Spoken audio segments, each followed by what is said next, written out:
Good morning and welcome back to ND Sunrise. I'm Charlotte Schaub. And I'm Ian MacKenzie. Hopefully you haven't had too many accidents or falls with the icy weather out there. We're going to get things started with the top events of this week.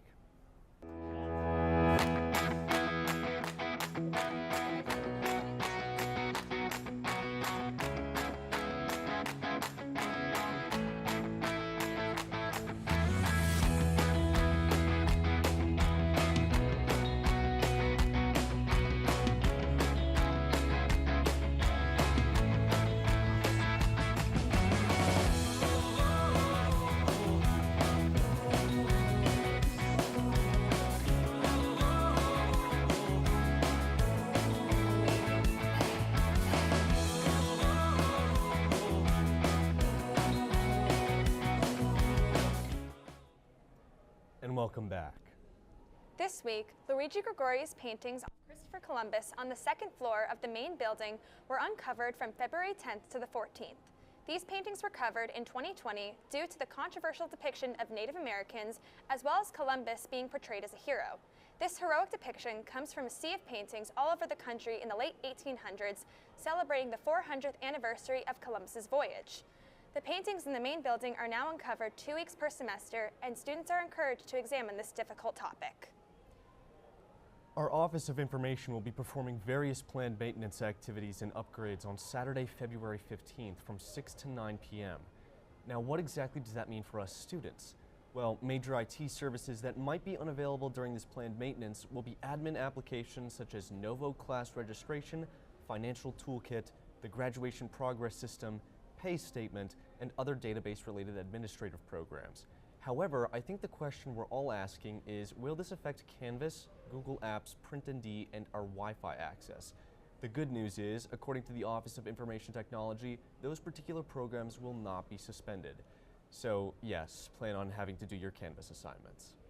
A good break from Canvas assignments was Language and Culture Week, where students had the opportunity to travel the world without leaving campus. Some of these events included Culture Fair and the World of Music and Dance Festival. As a singer and dancer myself, that must have been very exciting. I think these events were a wonderful way to explore all these backgrounds and places.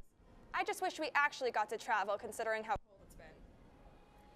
The Office of the Provost is coordinating their annual faculty awards, and they need your help.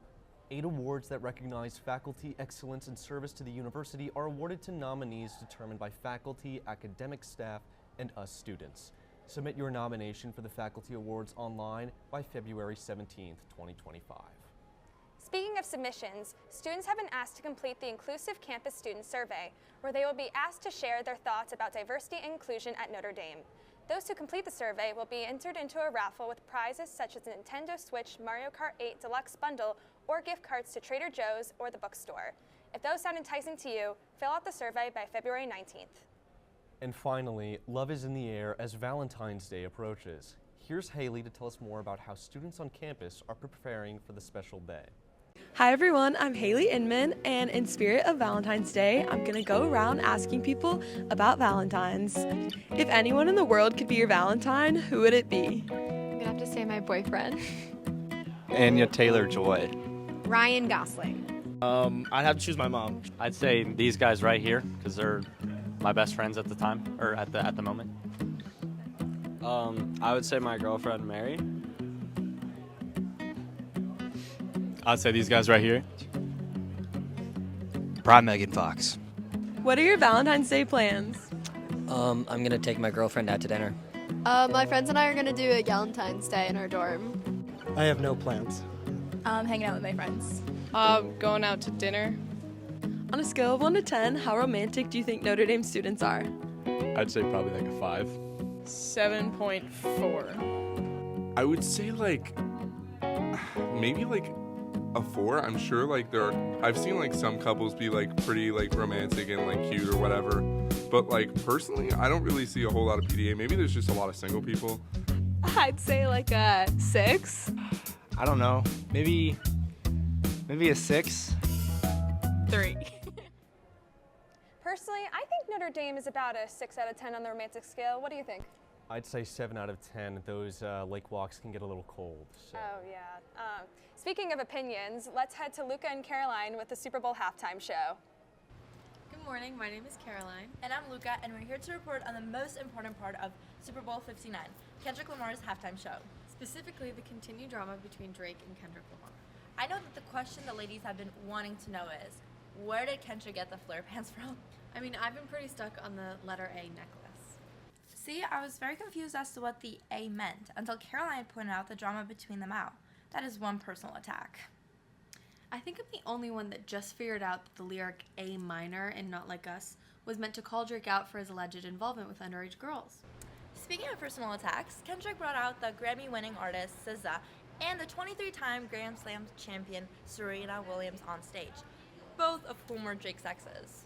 Additionally, Kendrick gave the crowd a nice smile when singing the line, "Hey Drake," confirming the rumors were in fact about him. Samuel Jackson portrayed Uncle Sam, providing satirical commentary throughout the performance. I was slightly confused, I don't know about y'all. However, it makes sense as it relates to the theme of racial injustice Kendrick wanted to highlight. And after some deep dives, we discovered that Kendrick had a hidden diss within the whole performance. If you hadn't noticed, there seemed to have been X's all in around the stage, resembling a remote controller. It turns out that Sony, the owner of PlayStation, also has a partnership with Drake's label. And at the end of the show, the words "Game Over" showed on the screen. Well, you heard it here, folks. The drama continues. But I just know that Caroline and I cannot get Not Like Us out of our heads. What about you guys, back on the desk? Well, clearly that halftime show was no backseat freestyle, as Kendrick Lamar served up a lot of poetic justice. Up next, we have Emmie giving us the latest developments in The Bachelor. What happened Monday night on The Bachelor? Well, things kicked off with a group date. Grant took about half the women and they went to a bank where he taught them a little bit about finance since he himself is a day trader. The women had a lot of fun at the bank and they were able to participate in a cash grab where they tried to get money when it was falling from the sky. So they had a lot of fun with that. There was unfortunately some drama between Allie Joe and Zoe. These two clashed quite a bit. But in the end, they all made it back and the group rose went to Parisia. So Parisia ended up getting the group rose after that bank group date. After that, Carolina and Grant went on a one-on-one. The two flew in a private jet all the way to Vegas and they did some skydiving off the top of a building, which was really fun. The two had a dinner after, which was very emotional, and the two connected. Carolina did end up getting a rose after that one-on-one date. Finally, there was the second group date where the women went to a dog spa with Lisa Vanderpump, and that was really fun. The star of the group date was Latia. She earned a one-on-one dinner with Grant after the group date, and she talked to him about her mom and her family, and the two connected a lot there. So Latia did get the group rose from that date. Then we kick it off to the final rose ceremony where Zoe, Rose, Dina, Alex, Natalie, Serafina, Juliana all got roses. Unfortunately, Bailey, Chloe, Allie Joe, and Beverly headed out. Beverly actually had to leave because of a health reason, but unfortunately those girls did have to say goodbye to Grant. So that leaves just a few ladies left. We have Zoe, Rose, Parisia, Dina, Alex, Latia, Natalie, Serafina, Juliana, and Carolina. To me, Carolina and Latia both seem like front runners. Also, Parisia does seem like a strong contender still, and I definitely would also watch out for Natalie, who could be a dark horse this season. But thanks again for tuning in, and hope you have a great rest of your day. Thanks, Emmie. Some of those rose choices were surprising. What's not surprising is that it's back to cold temperatures again. Here's Lauren to give us the weather. Thanks, Charlotte. This Valentine's Day, love may be in the air, but hopefully the snow is off the ground. Today, it will not snow with a high of 31 and a low of 16.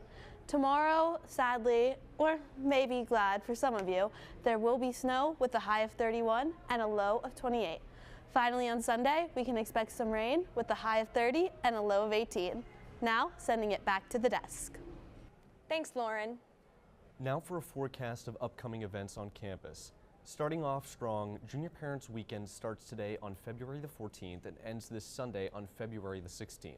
Junior class students and their parents will attend a weekend of gatherings, both large and small. Faculty, staff, and members of the class of 2026 will participate in activities such as academic workshops, a class of 2026 mass, and a president's dinner, while students and their parents will get to spend personal time in events such as family portrait shooting. What else does a young adult love more than spending alone time with their family? Speaking of family, Heart on Fire, written by senior Olivia Seymour, is set to make its debut this coming Wednesday. This musical portrays two sisters, Cassie and Lisa, in the rapidly evolving 1960s. While Lisa is happy running their late mother's diner, Cassie wants to advance on with the rest of the world. I've worked with many people on this show before, and they are so talented, so go support them by getting tickets now at performingarts.nd.edu. If you haven't decided to drop out of college yet, Residential Life has sent out email reminders to anyone who hasn't filled out their housing application form for next year. I got that info from someone else, definitely not my inbox. So if that's you, get on it. Applications are due March 24th at the very end of the day. And that's all we have today for ND Sunrise. Thank you for tuning in this morning for today's episode, and we hope to see you next week. Go Irish!